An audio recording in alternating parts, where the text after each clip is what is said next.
Hey everybody, welcome to Stuff Sketched with Gregg Schigiel. I am Gregg Schigiel. On this episode, I'm going back to something I did a little under a year ago, which is redrawing something I drew as a kid. The drawing I just showed and faded out is a drawing I did when I was I'm saying 6th grade. It was definitely in 6th grade because it was for a special class that I was fortunate enough to go to one day a week. In 6th grade, I would go to a completely different school and be in an art class all day long. And as part of that art class, we had to keep a sketchbook. And for my sketchbook, we would get assignments every week. The assignment for this week was called Fantasy Masterpiece. I do not remember why it was called that, but we were supposed to be inventive and create some sort of thing. The grade, I got an A- on it. Teacher said, Greg, take a look at all the parts of your picture. Does it seem empty on the right side? Blah, blah. So there's a compositional issue. Then a nice thing about how Mr. Spielberg would be very impressed, and absolutely interesting design species were the notes. But I thought it would be fun to do a redraw of this character, which is what I'm doing here.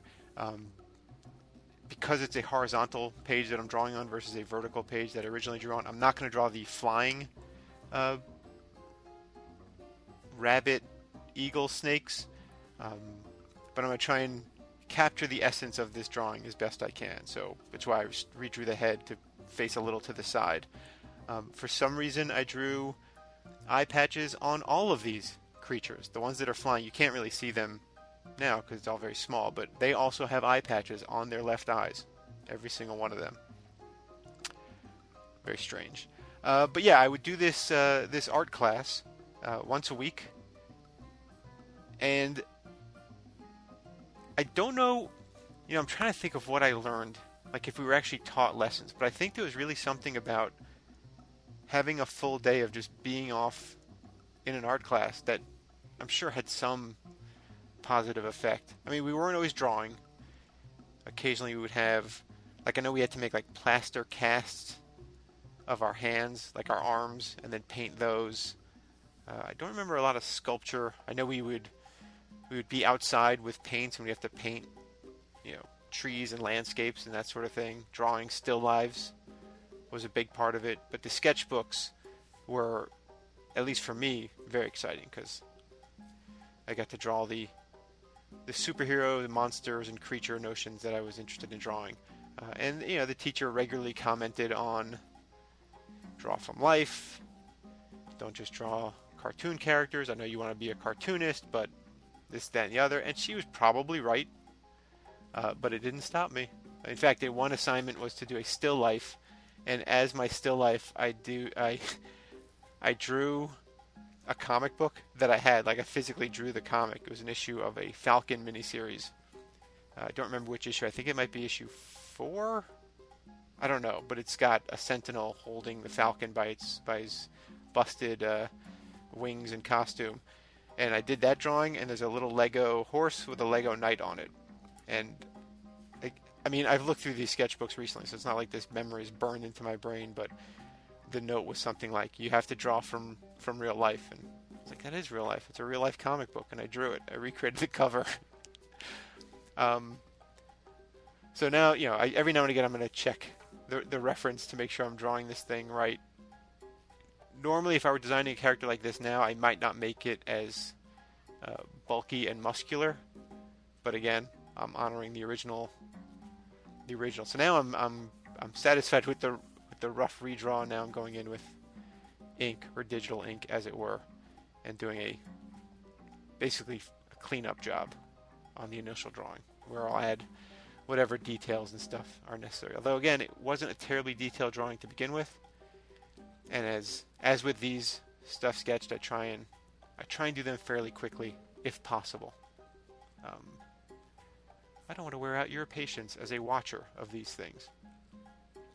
That said, I cannot remember how or why I came up with this creature, this combination of elements.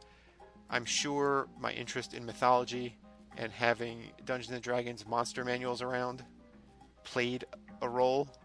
in the design of this thing. Uh, we had a coloring book of mythological beasts, and I was always fascinated by the multi-animal beasts, whether it was oh now I'm a manticore, or I'm blanking on the name of the one that had. It was like a lion. Wait, that's the manticore. There's something that's like, I know it had a goat's head coming out of the middle of its back. Oh, what was that one? I don't know. The griffin is cool. You know, the hawk or eagle with the lion half. I think all that stuff is so cool looking. Oh, I wish I could remember this. You guys are watching this and you're saying, I know what it is, and I'm sorry for not thinking of what it is. Anyway, even something as simple as a mermaid is cool. So I'm sure those were the things that were influencing me in terms of designing something like this. There was also the Flash Gordon movie, came out some years before this. So if this is 6th grade, it was probably 1987, 1988, something like that. Yeah, I believe. At which point, this Flash Gordon movie had these lions that had wings. I think I'm remembering that correctly. Thought that was very cool. So, yeah, I mean, it's not taking that much of a leap to say those are the things that were in my mind as I thought, yeah, a rabbit, some sort of beefed up rabbit with wings and a snake's body. Why not? And, you know, I'll tell you something. It is kind of neat looking. I don't know that it makes much sense, but did it need to? Does it need to? Probably not. No need to make a federal case of it, right?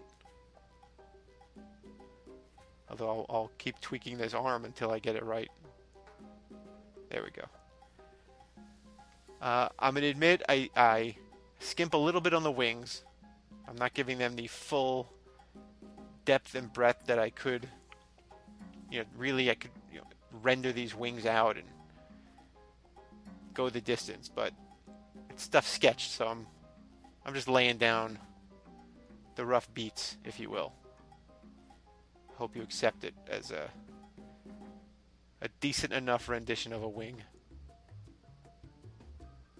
for these purposes.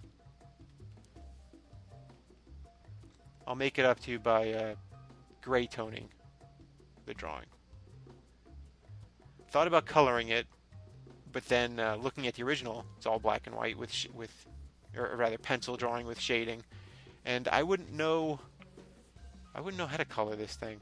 I mean, I guess it would obviously be a gray rabbit with a probably greenish brown snake body, but I don't know. Fun to do things in gray tones sometimes. Looking at the drawing now, so I record this audio after I've done the drawing, there's definitely a weird thickness issue to the snake portion where it bends. Not at the end, but where it bends, like where his knees would be. There's a thick. That could stand to be better. Yeah, a little background. I don't always put backgrounds into these sketch drawings, but if I wasn't going to draw the other creatures flying around in the background, I might as well at least do something to recreate the environs of the original, or something. Sometimes I don't entirely know what to narrate with these. Just a lot of jibber jabber.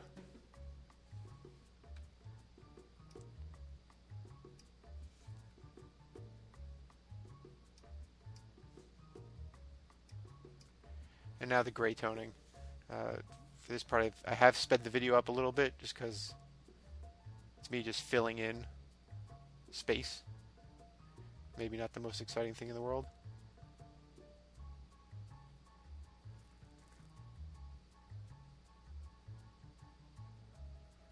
But maybe it's soothing in some way.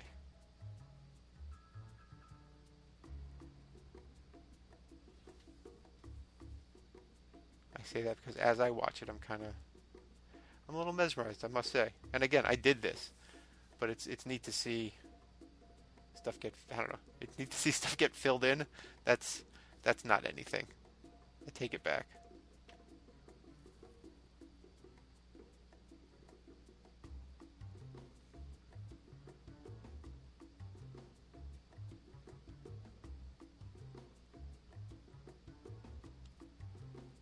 I mean, as you've seen in past videos, I do like drawing animals, so why wouldn't I do something where I'm combining animals? Why not? 3 for the price of 1.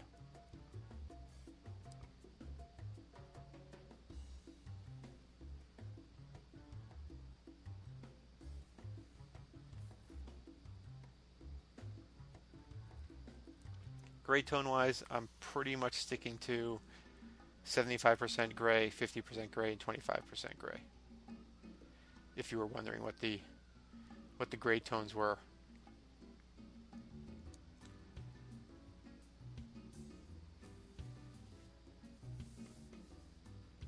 And that's basically the gist of it, the redrawn version of this this creature. I'm going to sign it, and then I'll show you a little side-by-side comparison so you can see it in its full gusto.